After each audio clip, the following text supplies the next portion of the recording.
1 de enero del 2002, la peseta, el franco, el marco, la lira, el escudo y otras monedas europeas dejan de existir. Los principales países europeos disponen de una nueva moneda común a todos ellos, el euro.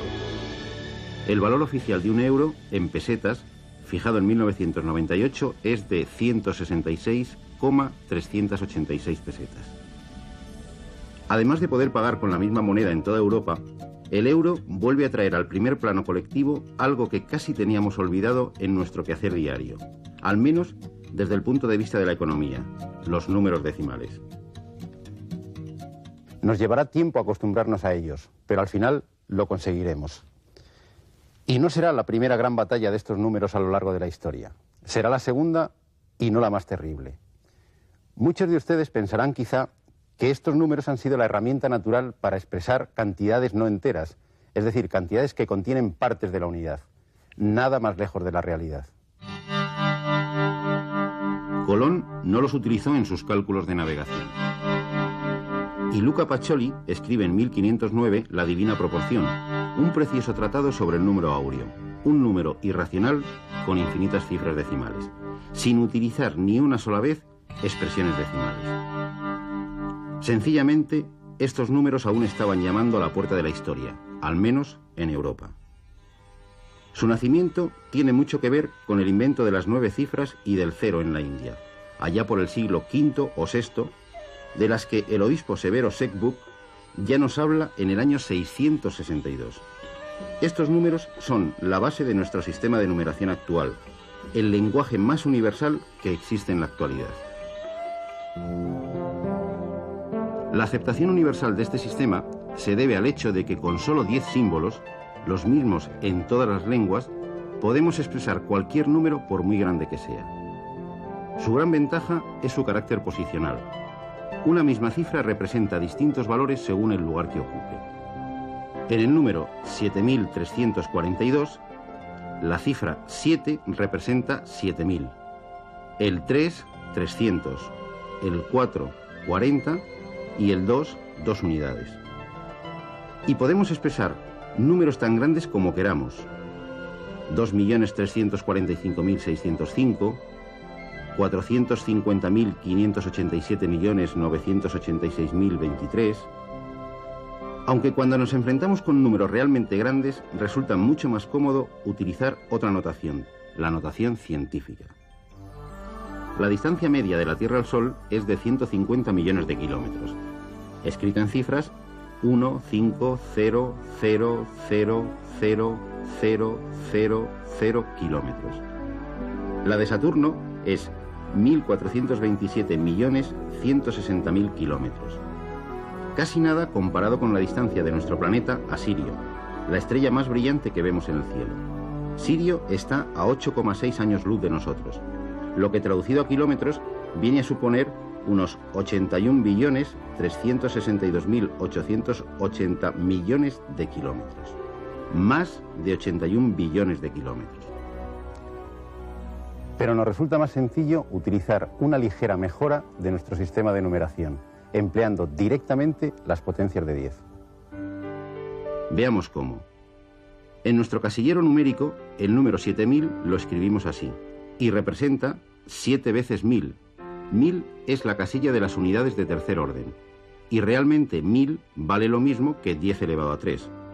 Es decir, podemos escribir 7000 de esta forma: 7 por 10 elevado a 3. 80.000 se escribe con un 8 en la casilla de unidades de cuarto orden. Representa 8 veces 10.000, es decir, 8 por 10 elevado a 4. Con esta técnica, el número 87.000 lo podemos escribir como 8,7 por 10 elevado a 4. Y la distancia a Sirio sería, con esta notación, 8,136288 por 10 elevado a 13 kilómetros. Con esta notación, 25 billones lo podemos expresar sin necesidad de escribir 12 ceros, de esta forma: 25 por 10 elevado a 12. Decididamente un buen ahorro de esfuerzo. Con el nacimiento del Islam y su expansión hacia el este, los sabios árabes entran en contacto con las cifras indias. A pesar de sus innegables ventajas, la larga marcha de este sistema de numeración para llegar desde la India hasta Europa necesitó casi 1000 años. Un viaje largo y cargado de aventuras.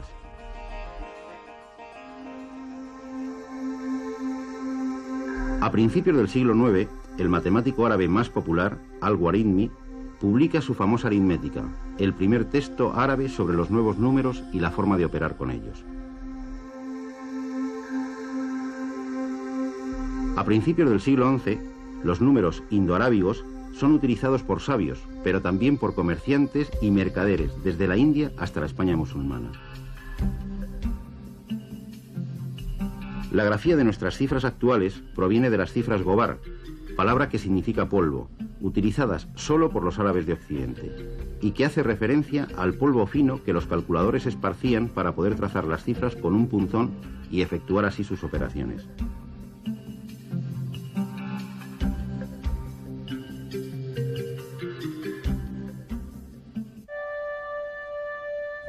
La introducción de estos números en la Europa cristiana se va a producir por dos vías, España y Sicilia.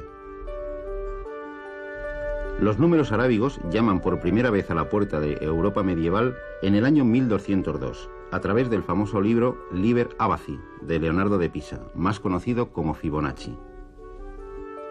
Fibonacci era hijo de un comerciante de la República de Pisa, afincado en el norte de África. Aprovechó sus viajes comerciales por todo el Mediterráneo, Egipto, Siria, Sicilia, Grecia, para entablar contacto y discutir con los matemáticos más notables de la época. Pronto descubrió la importancia del nuevo sistema de numeración. En su obra nos dice: los 9 números indios son 9, 8, 7, 6, 5, 4, 3, 2 y 1. Con estos 9 y el signo 0, que en árabe se llama sifr, se puede escribir el número que se desee.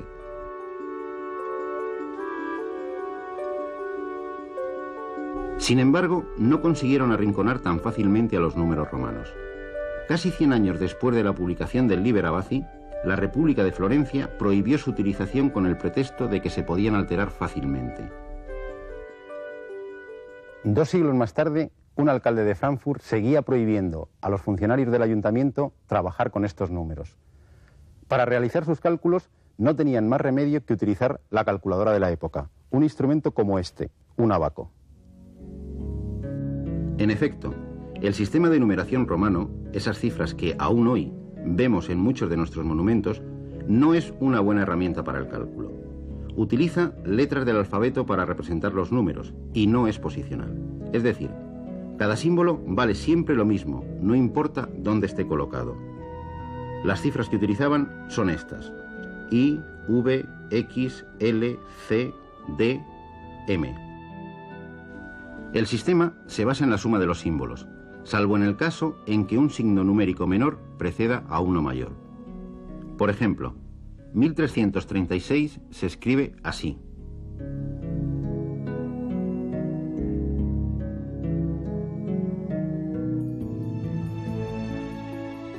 Pero 2894 se escribiría de esta forma. El bloque XC representa 90, es decir, 100 menos 10. El bloque IV representa 4, es decir, 5 menos 1. Francamente, incluso realizar esta simple suma les debía resultar complicado.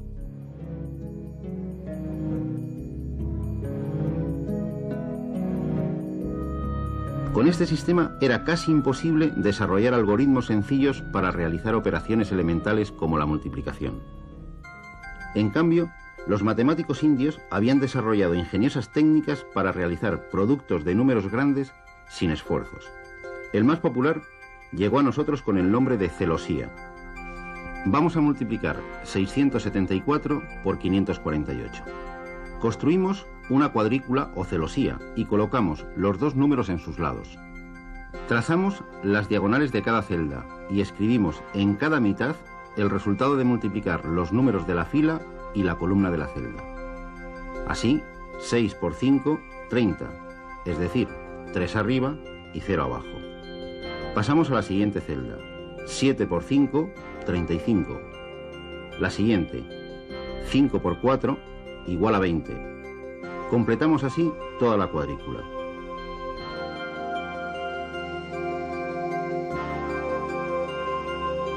Para obtener el resultado final, basta sumar todos los números que encontramos en cada una de las bandas oblicuas y anotar fuera el resultado.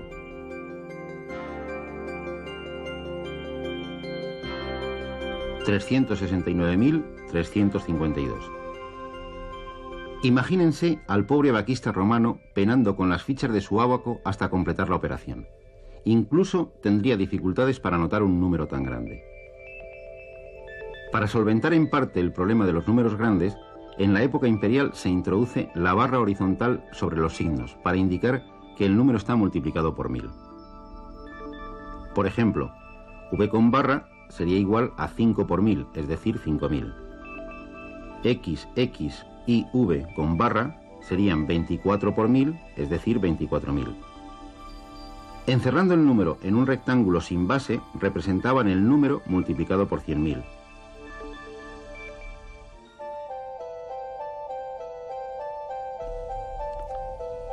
De la facilidad con que se podían hacer distintas interpretaciones, Suetonio nos brinda un buen ejemplo.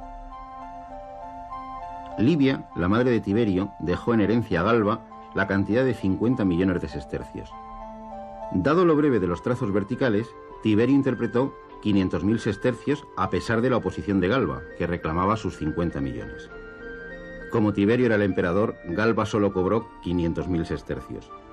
Decididamente, los romanos no eran muy buenos en aritmética, no podían serlo con su sistema de numeración. Pero no fueron los únicos. Los griegos también cayeron en la misma trampa, no utilizar unos símbolos específicos distintos de las letras de su alfabeto para designar a los números. Además del retroceso que esto supuso en el desarrollo de la aritmética, la ambivalencia de los signos como letras y como números dio origen a una superstición muy arraigada, la numerología. Aún hoy ejerce su influencia. En muchos hoteles italianos no existe la habitación 17, se pasa de la 16 a la 18. ¿Por qué? 17 en números romanos se escribe X, V, I, I. Si transponemos las letras, obtenemos vixi, que traducido significa viví, en pasado, es decir, estoy muerto. Huir del número 17 es en el fondo huir de la muerte. Y nada mejor para huir de la muerte que retroceder en el tiempo. Vayamos al cuarto milenio antes de Cristo. Estamos en Mesopotamia, en el país de Sumer. Si algo abunda aquí, es la arcilla. Entre los numerosos restos arqueológicos de estas culturas, nos llaman la atención unas vasijas cerradas y selladas que contienen en su interior guijarros como estos. En apariencia, pueden parecer juguetes de niños, pero de hecho son la primera factura comercial de la historia. En efecto, representan cantidades numéricas y nos informan además de que los sumerios tenían un sistema de numeración bastante sofisticado. Un sistema cuya base no era el número 10, sino 60. El cono pequeño representa la unidad, la bola pequeña 10 unidades, el cono grande 60 unidades. Si estaba perforado, su valor era de 600 unidades. La esfera 60 veces 60, es decir, 3.600. Y la esfera perforada, 10 esferas, 36.000 unidades. Veamos qué número representan estos guijarros. Un cono perforado, 600. Dos conos normales, 2 por 60, 120. 4 bolas, 4 por 10, 40. 3 conos, 3. En total, 763 sacos de trigo, de cabezas de ganado. El único inconveniente es que para saber el número había que romper el cuenco. Pero ese problema es fácil de resolver en el país de la arcilla. Basta con dibujar las piezas numéricas y el objeto de la transacción en una tablilla de arcilla fresca y cocerla después. Sin duda, el invento de las cifras es anterior al de la escritura. Del más de 500.000 de tablillas encontradas hasta ahora, al menos 500 tienen algún contenido matemático, y algunas nos dejan completamente sorprendidos. En ellas comprobamos que a partir del año 2000 a.C., descubren las ventajas de un sistema posicional que les permite escribir cualquier número con solo dos símbolos, este para el 1 y este otro para el 10. La base que utilizan es 60. Así, 24 se escribiría de esta manera.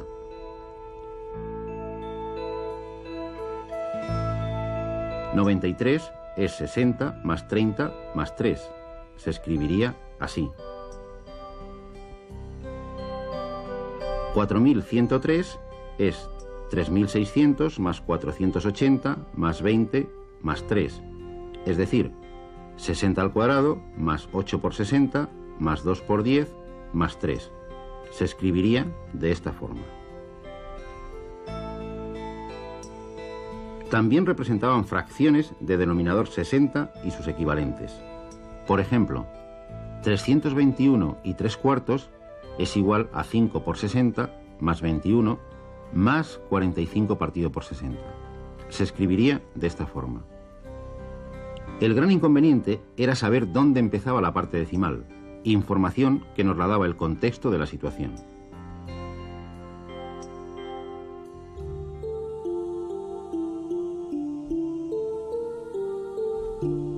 El papiro egipcio es menos resistente al paso del tiempo que las tablillas babilónicas. Sin embargo, alguno ha llegado hasta nosotros. Los más populares son el papiro de Rin y el de Moscú. En ellos aparece una colección de más de 100 problemas que nos brinda una valiosa información de las matemáticas egipcias. Su sistema de numeración era de base 10, como el nuestro. Los símbolos para representar las potencias de 10 eran estos. El número 235 se representaría así. Los egipcios tenían un ingenioso sistema para multiplicar y dividir números enteros. Se basaba en la duplicación, es decir, les bastaba con saber sumar y calcular el doble de una cantidad. Veamos cómo multiplicaban 17 por 12. Escribían dos columnas de números. Una de ellas comenzaba con el primer número a multiplicar, 17, y la otra por 1.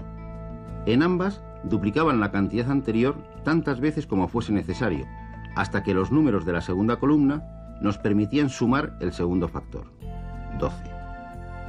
Marcaban los números que sumaban 12 y sumaban los resultados correspondientes de la primera columna.